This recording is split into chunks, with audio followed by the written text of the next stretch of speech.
안녕하십니까. 전국에서 단 하나뿐인 토지시장 예측 거창하죠. 그런데 이거는 제가 인터넷을 검색을 해봤더니 토지시장, 토지에 대해서 예측을 여러분들이 하셨는데 이건 전체적으로 이렇게 아울러서 한 얘기고 하나하나 테마 쓰면서 키워드를 잡아가지고 6개 제가 키워드를 잡았죠. 제 개인적으로 보는 것까지 7개 키워드를 잡아가지고 방송하는 거는 이거 하나뿐이기 때문에 과감하게 제 이거를 붙였습니다. 이걸 침소봉대하려고 한 것이 아니고. 그래서 2018년 토지시장 땅 어디서 어떻게 전개될까 예측, 예견 이런 걸 함부로 쓰기가 싫어서 그랬어요. 그래서 12월 15일 날 이걸 예측을 해놨는데, 자, 시청자 여러분들이 이렇게 보실 때 주택시장의 예견이 1년 전의 예견도 틀려, 몇 달 전, 6개월 전의 얘기도 틀려, 그 다음에 2달 전의 얘기도 틀려. 그래서 이걸 지난번에 한번 말씀을 드렸죠. 그렇다고 그분들이 뻥 꿀어버리거나 이런 건 아닙니다. 그만큼 어려운 게 부동산 시장 예측이에요. 근데 그건 뭐냐? 주택시장이에요. 근데 토지시장은 절대, 우선 시청자 여러분들, 제가 요 말씀 한번 드려볼게요. 얼마 전에 방송을 한번 했는데, 여러분 혹시 아파트에 시누이하고 같이 살고 싶으세요? 아니면은 여러분 친한 동창을 여러분 아파트로 모시고 와서 살고 싶으세요? 그건 싫으시죠? 근데 내가 땅을 살 때는 신우 데리고 들어갑니다. 친구 데리고 들어갑니다. 토지시장과 주택시장의 근본적인 차이예요. 또 하나 차이 얘기해 드릴까요? 주택시장은 불황기에 올라갑니다. 토지시장은 호황기에 올라가요. 누가 잘하냐? 공인중개사분들은 부동산학 개론에 나와 있어요. 시험을 봐야 되는데 요게 그 문제예요. 바로 이제 저도 이제 공인중개사 시험 출제위원이었습니다만은 바로 뭐냐면 부동산이라고 그러는 거, 특별히 토지라고 그러는 건 진짜 어렵습니다. 제가 이제 대학에서 그동안에 쭉 강의해온 게 국토정책론, 그 다음에 토지개발론인데, 그래서 이 공간정책연구소, 여러분들 화면에 가려서 이제 일부만 잠깐 보니까는 화면에 나와 있기는 하는데, 이 공간정책연구소에서는 이제 그 건대부동산대학원, 제가 다닐 때는 행정대학원 부동산학과입니다. 여기에 가장 활발히 연구하고 모였던 단체인데 요즘 검색어 쳐봐도 잘 안 나옵니다. 그래서 소규모로 황막사, 그래서 황사 막는 사람들, 황박사 아니에요. 황사를 막는 사람들, NGO 단체입니다. 그 유명한 비영리 단체가 되는데, 검색어 치고 와보세요. 와보시면은 여기서 조그맣게 만들어 놓고, 여기는 자료들이 많습니다. 여러분 이제 부동산 TV를 이제 많이 보셨을 텐데, 제 뒷면에 봐보면은 지금 크로마뇽으로 해서 색깔이 있습니다만은, 황막사 사무국에 가면은 뒤에 책장이 나와 있는 게 있을 거예요. 이 책장에 공인중개사 시험서 단 한 권도 없습니다. 우리나라 대한민국의 공간에 대한, 소위해서 도시계획서부터 개발서부터 어디에 계획까지 이러한 자료들만 가득이 있는 거기 때문에 이거를 여러분한테 이 공간을 공개해 드리도록 하겠습니다. 얼마든지 오셔서 자료 보실 거는 보시기 바랍니다. 그래서 제가 이제 대학 강의도 이제 저희 대학에서 나이가 이제 제일 많고, 그래서 이제 금년으로 끝나기 때문에 이러한 이름을 붙였으니 이해하시기 바랍니다. 자, 우선 5번째, 요번에는 뭐냐? 인구 가치예요. 자, 1번서부터 6번 한까지 오고 7번은 제 개인적으로 본다라고 그랬죠. 인구에 따른 그 땅값이 변화인데, 이렇게 보시면 돼요. 일자리가 있어야 돼요. 일자리가 있으면 누구냐? 사람이 모여들. 사람이 모여들면은 돈이 모여들게 돼 있는 거예요. 그래서 일자리예요. 자, 여기 이제 마곡지구를 잠깐 설명을 드릴게요. 제가 잘 지금 기억을 못 하는데, 지금부터 5, 6년 전인가 SH공사에서 마곡지구 설명회를 최초로 가질 때가 있어요. 제가 정확하게 기억나는 게 추석이 지난 그 다음 주 월요일 날인가 그랬습니다. 그런데 SH에다 얘기를 했어요. 그 나이 많은 놈을 뭘 불러? 뭐 불러주니까 좋긴 한데 말은 그렇게 한 거죠. 그런데 교수님, 그 담당 과장님께서 하시는 얘기가 교수님이 지역 분석하시는 데는 최고 아닙니까? 근데 지금 얘기하는 마곡지구가 별로 인기 없는데 미래 가치는 좋은데요. 나도 좋아 보여. 그래가지고 마곡지구의 분양 설명회를 최초로 나가서 한 장본인이 접니다. 5년 전인가 6년 전에 그때 강서구청에 사람이 들어갈 수 없을 정도로 그때 뭐 한 1,500~600명이 온 것 같습니다. 근데 그때 제가 제일 먼저 했던 얘기가 바로 뭐냐면은 자, 마곡은 제2의 판교인가 위례인가예요. 사람들이 이거 보고 저보고 또 뻥쳤다고 얘기합니다. 근데 지금 봐보세요. 마곡지구에 들어가신 분들 얼마 했어요? 보통 4억 저거 버셨잖아요. 서쪽에서의 제2의 일자리가 나오는 소위 말해서 판교. 여러분 보통 얘기한 알파돔 시티에 의한 공업도시가 어디가 됩니까? 마곡이 된 거예요. 이때 미분양 아닙니까? 저희 회원들하고 제자들한테도 가서 야 스승님이 나가시니 와라 그래서 상당히 제 제자님이나 회원님들 중에서 아마 이쪽에 아파트 서신 분들 한두 분도 계실까 말까 할 겁니다. 쫓아다니면 뭘 합니까? 지금 얘기한 대로 본인 자신을 믿으시라고 이렇게 얘기를 했죠. 이제 나중에 간혹 가다가 왜 토지 투자나 부동산 투자에서 실패하는가를 이제 저를 비교해 가지고 이제 한번 설명을 드릴 거예요. 그런데 바로 뭐냐면은 이제는 인구가 돈이다 이런 얘기예요. 그래서 지역 개발과 인구 가치 그러는데 인구 이동으로 가장 많이 땅값이 올라가는 데가 세종시 아닙니까? 이제 뭐 50만이 가느니 뭐 75만, 80만 원이. 그다음에 부산, 울산, 경남의 서부권이에요.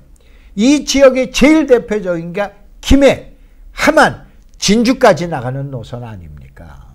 그러다가 보니까 물론 이제 창원이라는 거대 도시에 의해서 지금 얘기한 공업도시에서 일자리가 하도급 공장들이 함안이나 김해 땅값이 너무 비싸니까 함안 쪽으로 간 거 아니에요. 그래서 함안 쪽이 10년 동안 땅값이 올라간 거 아니에요. 그래서 지금 얘기한 서부권을 보는 거예요. 그 다음에 어떻게 했냐? 뭐 이쪽에서 뭐 많은 분들이 뭐 지금 얘기한 조선산업의 뭐 지금 태조 때문에 어쩌고 저쩌고 그러는데 조선산업이라고 그런 건 10년 사이클로 또 올라갑니다. 제가 2011년, 12년도 이때 서울교대를 이제 제가 운영을 하고 그랬을 때 이때에 저 TV에 나와서 뭐라고 얘기를 했습니까? 이제 앞으로 뭐냐면 공급 부족입니다. 공급 부족입니다. 근데 여기에다가 한마디라도 집어넣으신 분 계세요? 지금 요즘 나와서 뭐라 그래? 공급 부족이라고 그래. 아파트는 기획서부터 입주까지 5년이 걸려요. 여기서 봐보세요. 2011년에 5년이 얼마야? 지금 2015년, 16년, 17년서부터 공급 부족이라는 얘기가 나오는 거 아니에요. 산업 또한 마찬가지예요. 지금은 그렇지만 어떻게 해야 중국은 더해. 1위가 대한민국, 일본, 그 다음에 중국 아니에요. 일본 난리야. 우리나라 요만큼 난리예요. 일본 이만큼 난리야. 중국은 이만큼 난립니다. 구조조정이 되는 거예요. 그렇게 되면은 다시 10년 후에 리사이클링에 의해서 경기 순환에 의한 그 경기 회복이 됐을 때 이제 또 지역에 또 난리 날 겁니다. 전 세계에서 1위 지역이에요. 이걸 여러분 유념하세요. 그 다음에 인구 이동 가치로 땅값이 상승되는 여기는 권역이고 예측되는 시군이에요. 시군에서는 하남 평택시예요. 이때 이제 평택시 좀 얘기하는 거예요. 안성시, 아산시예요. 그 다음에 인구 가치로 땅값 상승이 예측되는 수도권의 시군, 남양주, 김포, 하남, 양주, 평택, 용인으로 보셔라 이런 얘기예요. 알으셨어요? 요걸 세부 이 하나 가지고 한 20분 동안 설명을 드려야 돼요. 근데 차근차근 내년에 설명을 드릴게요.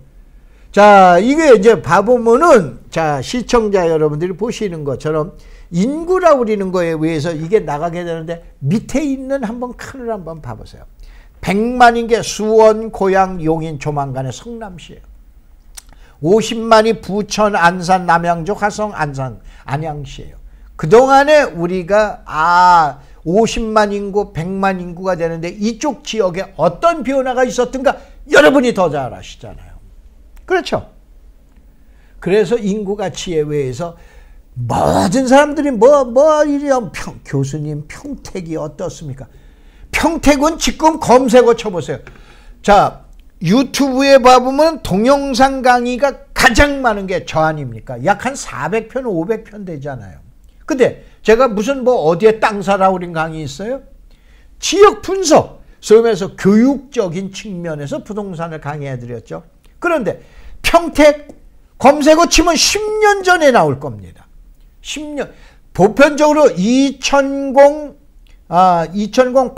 9년, 10년도 이때서부터 평택을 예견해 드렸잖아요. 근데 지금에 와서 평택을 얘기를 해요? 그건 일반 전문가분들이 하시는 거예요.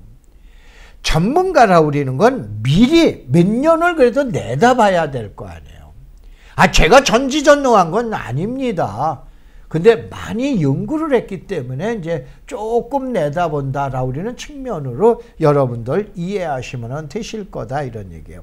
그래서 요 내용 가지고 여러분이 판단을 하시고 여러분이 여러분 자신을 믿으셔야 돼요. 자, 6번째, 권역별 지역 가치예요. 자, 지금 땅값이라는 건 부동산의 주택이라는 건 제가 뭐라고 그래서 계량 분석에서 공급률이 얼마니, 자가 비율이 얼마니, 미분양 비율이 얼마니 어쩌고 저쩌고 계량 분석하면 되는데 땅 계량 분석 가지고 돼요? 안 됩니다. 그래서 힘든 거예요. 자, 수도권의 집가가 땅값을 상승을 예측하는 거는 동부권으로 저는 보고 있는 거예요. 화성도 좋고 그 다음에 평택도 좋은 거 알아요. 좀 더 먼저 본다니까 이 동부권의 최대의 도시는 어디냐면은 남양주시로 보고 있습니다. 저 남양주시에 땅 한 평 없고 저 집 사는 거 없어요. 오해하시지 마셔라 이게요. 하남시를 저는 1순위로 꼽고 있어요. 두 번째 이제 동남권, 서남권이에요. 세 번째 서부권으로 보고 있는 거예요. 아시겠죠? 그런 내용으로 보고 있는 거예요. 자, 그 다음에 거점별로 보면은 당진, 천안, 아산 이것이 이제 물론 이제 지금 나와 있는 중부권 지역을 갖다 놓고 얘기하는데 여기는 이제 세종고속도로도 얘기를 해야 되는데 너도나도 세종고속도로 얘기를 하는데 저까지 그렇게 할 수는 없는 거죠. 그렇다고 일부러 삐딱이로 나가는 건 아니에요. 지금 현재 꾸준히 아까 좀 전에 설명드린 땅값이 올라가고 있는 풍세라든가 이쪽을 갖다 하는데 당진, 천안, 아산, 그 다음에 원주, 강릉, 그 다음에 청주에서 진천, 증평간을 지금 얘기하는 중부권의 상승 지역으로 보고 있는 거예요. 그 다음에 거점별에서 동남권을 봐보면은 동남권은 이제 보통 영남권이라고 보시면 돼요. 부산 북부권에 이제 김해입니다. 해안권에서는 충무고 내륙권에서는 밀양으로 보고 있는 거예요. 왜 그런가 이제 좀 이해를 좀 하나 해드리면은 자, 우리나라의 대한민국에 이렇게 이제 한반도에 밑이 있다라 그러면은 여 위가 문산이라고 보세요. 문산에서 여기 부산이 됩니다. 가운데가 목표가 되죠. 목포가 되죠. 이게 L자 아닙니까? L자의 도로가 이게 77번 지금 얘기하는 국도입니다. 여러분 유념하세요. 77번 자유로가 77번입니다. 새만금 도로 아시죠? 방조제 도로 32km도 77번 도로예요. 그런데 이것이 목포 구간에서 부산 구간으로 나와서 지난 제가 추석 때 추석 연휴 얼마나 길었어요. 그럼 이왕 그때는 이제 외손녀들 데리고 갔는데 이왕 가는 김에 자 4, 5일 동안을 내가 집중적으로 분석할 지역을 어디로 보느냐? 저는 여수를 갔습니다. 여수를 갔어요. 그 다음에 여수 가면서 여 위에 나와 있는 게 충무가 되고 여수가 되는데 이렇게 보셔야 돼요. 호남권의 최대의 해양도시 남해안권에는 여수입니다. 지금 영남권의 최대한 해안도시 관광도시는 충무가 되는 거예요. 그래서 저는 여수를 봤는데 현재 목포에서부터 부산까지 목포에서 저 부산까지라는 거 말고 거제까지라고 보셔야 돼요. 또 요 밑에는 어디냐면은 완도라고 보시면 돼요. 그럼 완도 옆에는 뭐가 있어요? 고흥이 있죠. 고흥 옆에 뭐가 있어요? 여수가 있죠. 여수 옆에 뭐가 있어요? 남해가 있죠. 남해 옆에 충무가 있죠. 충무 옆에 거제가 있잖아요. 이 대한민국의 리아시식 해안이라고 그러죠. 자, 여러분들 이렇게 보셔야 돼요. 중국 사람들이 왜 제주도에 와서 환성을 질러요? 그런 바다 못 봤습니다. 저 태평양에 저기 하와이나 이런 데 가면 봅니다. 하와이 가지 않고 제주도 가면은 그 바다가 보여요. 중국의 남쪽에 하이난도 간다고 늘 뜨겁고 그래서 못 봅니다. 그런데 그런 깨끗한 바다를 풍광이 어우러져 있는 그야말로 이 바다를 보고 깜짝 놀라는데 그 사람들이 목포서부터 지금 얘기한 완도서부터 시작을 해서 거제까지 그 지금 해안도로를 가게 되면 더더욱 깜짝 놀랍니다. 그래서 제가 이 지역을 다녀오고 났더니 김현미 장관이 한 달 후인가에 남해안권, 이게 원래 선벨트 계획이라고 그러는 거예요. 선벨트 계획인데 이 선벨트 계획에서 자, 여수와 충무를 대한민국이 아닌 세계 최고의 나폴리처럼 만들겠다라고 하는데 사실은 벌써 공사 시작하고 있어요. 뭐냐면은 이게 77번 도로예요. 이쪽이 고향이 아니신 분들 외에는 거의 모르십니다. 근데 이쪽에 가면은 땅값 벌써 지역에 있는 부동산 땅에 대한 빠끔이 분들이 벌써 다 장악하고 있어요. 그래도 아직은 싸. 그게 바로 뭐냐면은 섬과 섬을 연결하는 도로입니다. 지금 공사 시작했어요. 제가 요번에 갔는데 말씀드리잖아요. 나이가 이제 좀 있다가 보니까 거금동가 뭔가 그러는데 제가 뭐냐면 고흥까지 갔어요. 고흥에 가면 우산면이 있고 포두면이 있어요. 남해면이 있는데 거기에서 그 다리 건너갔어요. 거기 가면은 거기에서 여수까지 지금 낭도로 해가지고 뭐냐 공사 시작하고 있는데 그 다리 추석 때 가니까 난리가 났습니다. 우리나라 사람들도 난리. 저도 가서 보니까는 참 진짜 바다 아름답습니다. 이게 지금 얘기한 앞으로 21세기는 뭐예요? 관광시대 아닙니까? 이 도로가 완공되기 시작하면서 중국 사람들이 몰려올 것도 생각을 안 하세요. 제2의 제주입니다. 제2의 제주 많습니다. 어디에도 지금 얘기하는 뭐 평창도 있고 부산도 있고 뭐 여수도 있고 뭐 한다라고 그러는데 이 도로가 완공된다라고 그런다면은 그야말로 청정해역을 다닐 수 있는 그런 거예요. 그래서 저는 지난 추석 때 다녀왔습니다. 죄송합니다. 이거 시간이 너무 길어져 가지고.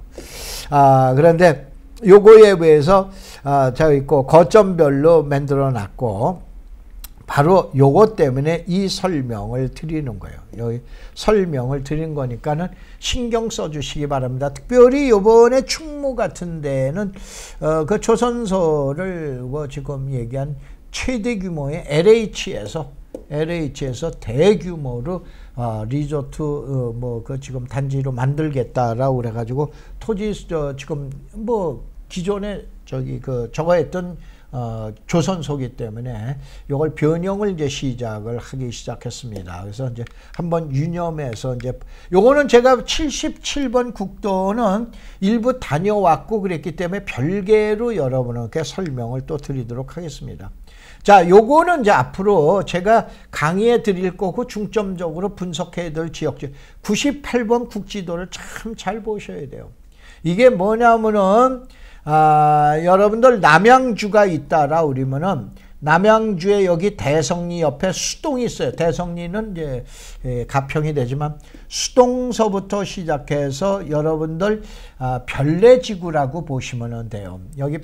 여기가 잠깐 제가 기억이 잠깐 또 가물가물한데 아까 잠깐 저 1편에서 설명을 드렸던 그 밤섬 있죠.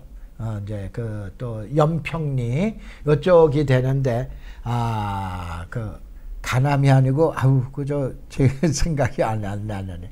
여기에 도로가 보상금이 나갔습니다. 98번 도로예요. 무슨 얘기냐? 남양주는 밑으로 가는 도로가 있고 위로 가는 도로. 위로 가는 도로는 내천으로 해서 지금 베어스타운으로 가는 도로죠. 중간으로 가는 도로가 없어요. 요번에 이제 지금 이게 천마산인데 천마산을 꿰뚫는 도로가 탄생되는데 98번 도로예요. 그래서 이쪽에 별내지구와 함께 그 다음에 구리시의 그 산호지구서부터 모두 상당히 유명한 지구들이 많죠. 이 지구에 대한 변형 때문에 제가 이 지역의 땅값을 1순위로 봤었던 거예요. 알겠어요? 그런데 지금 얘기한 대로 남양주에 대해서 유념을 할 필요가 있어요. 그래서 이게 98번 국지도예요. 지방도로입니다. 그런데 아주 중요해서 국가에서 지원하는 지방도로라고 보시면 됩니다. 그 다음에 이제 포천하고 이제 경기도 광주, 그 다음에 77번 L자 도로에서 이 도로를 얘기한 거고, 세종고속도로, 천안, 아산, 그 다음에 제2 서해안고속도로인데, 요거는 이제 보너스로 제가 여러분에게 개별적으로 2018년도서부터 하나하나 지역 분석과 함께 설명을 드릴 거예요. 그래서 이 지역 분석에서 아무래도 최근에 이제 그린벨트가 상당히 각광을 받기 때문에 하남시하고 그 다음에 그 안산시하고 그 다음에 그 시흥시나 이쪽 서부권에 있는 그린벨트에 대해서 지역 분석과 함께 여러분들에게 이 자체의 내용은 어떻게 되는가를 가지고 제가 예측을 한 겁니다. 요걸 갖다가 강의해 드리도록 하겠습니다. 자, 자본주의 시장의 속리를 봐보면 지금 현재 금리가 4.8%까지 올라가겠습니다. 조만간에 5%가 넘어갈 거로 봐봐요. 고금리는 7%대 이상이 고금리라고 봐요. 7%에서 보통 9% 선 정도가 가게 되죠. 이때는 수요자 시대, 먹을 게 많습니다. 그 다음에 잘 보셔야 돼요. 중금리를 보셔야 돼요. 중금리는 5%대예요. 아직은 뭐냐? 중금리가 아닌 저금리 시대예요. 현재 4.8%입니다. 조만간에 이게 5%를 넘어갈 거로 보고 있는 거예요. 주담대라고 알죠? 주택담보대출이요. 주택담보대출이 지금 4.8%까지 올라갔어요. 조만간에 뭐냐? 중금리 시대예요. 이제 저금리 시대를 버리는 전략이 필요하게 된 거예요. 이러한 예측을 해주는 분 계세요? 이제는 중금리 시대, 수요와 공급이 니콜 시대예요. 과거의 저금리 시대, 지금까지 얼마 전까지 이때는 공급자 시대예요. 이제는 수요자 시대로 넘어가게 됩니다. 알겠어요? 시청자 여러분들이 그래서 저금리 시대에 막을 내리면서 중금리 시대에 도래하게 되면 이때는 우리가 어떤 투자 패턴을 갖고 있어야 되나, 어떤 마인드를 갖고 있어야 되나, 이 생각을 하셔야 돼요. 자, 그래서 많은 사람들이 오늘도 얘기를 합니다. 부동산으로 돈 벌던 시대, 이제 또 아파트 가격이 또 떨어져 봐요. 거봐, 부동산으로 돈, 그 사이에 얼마 먹었어요? 벌써 2억, 3억 덜 먹었어, 보편적으로. 작년에도 2억, 3억 먹었어요. 이게 어디나? 강남 얘기예요. 강남의 대치 우성 14억, 15억 거둔 게 지금 뭐예요? 20억 5천 아닙니까? 작년에 2, 3억, 금년에 2, 3억이야. 이 사람들이 뭐냐? 부동산으로 돈 벌던 시대 또 지났다 그러면 그럼 몇 천만, 한 1억 정도만 또 조정되고 또 집이 안 팔려봐요. 또 요 얘기합니다. 저 이 얘기 평생 들었어요. 그럼 주식을 하든가 은행에 가서 예금하세요. 내가 대학원 졸업하던 80년대 초서부터 전두환 대통령 때서부터 얘기했고 김영삼 대통령의 노무현 대통령까지 문재인 대통령까지 30년을 들은 얘기예요. 제발 이 얘기 좀 하지 마세요. 지금도 돈 못 버는 사람들이 이 얘기를 합니다. 부동산이 최고라고 그러는 얘기 아니야. 이제 끝이라는 얘기는 더더욱 아니다라고 그러는 얘기예요. 지금도 이런 말에 또 현혹되시지만 다시 한번 주택시장이 조금 더 이제 수그러지시면 부동산으로 돈 벌던 시대는 이제 끝났다라고 그러는 논조가 또 나오기 시작해. 난 이거를 30년 동안 봤다니까요. 알으셨어요? 그래서 이거 저걸 하는데 마지막으로 봐보세요. 방송을 잘 듣고 꼭 하시는 말. 그럼 어디서 무슨 땅을 사냐요? 무슨 땅을 사는데 아파트는 높은 곳을 좋아해요. 높은 곳을 좋아한다는 얘기는 무슨 얘기인지 아세요? 비싼 동네, 이러한 동네를 좋아해요. 근데 땅은 낮은 동네를 좋아해요. 아셨어요? 바로 뭐냐면 싼 땅이 최고라는 얘기는 아닙니다. 그런데 왜 틀리냐? 꼭 땅을 보면 이 땅 어디에 쓸 거예요? 그러면 반드시 땅이 유용성, best use analyze라고 그래요. 최유용, 이용이라는 가치가 있어야 땅값 올라가고 그 외에는 땅값 안 올라갑니까? 제발 생각을 바꿔주세요. 그러면은 여러분들도 뭐냐? 땅으로 이제 땅땅거리는 부자가 되실 겁니다. 고맙습니다. 감사합니다.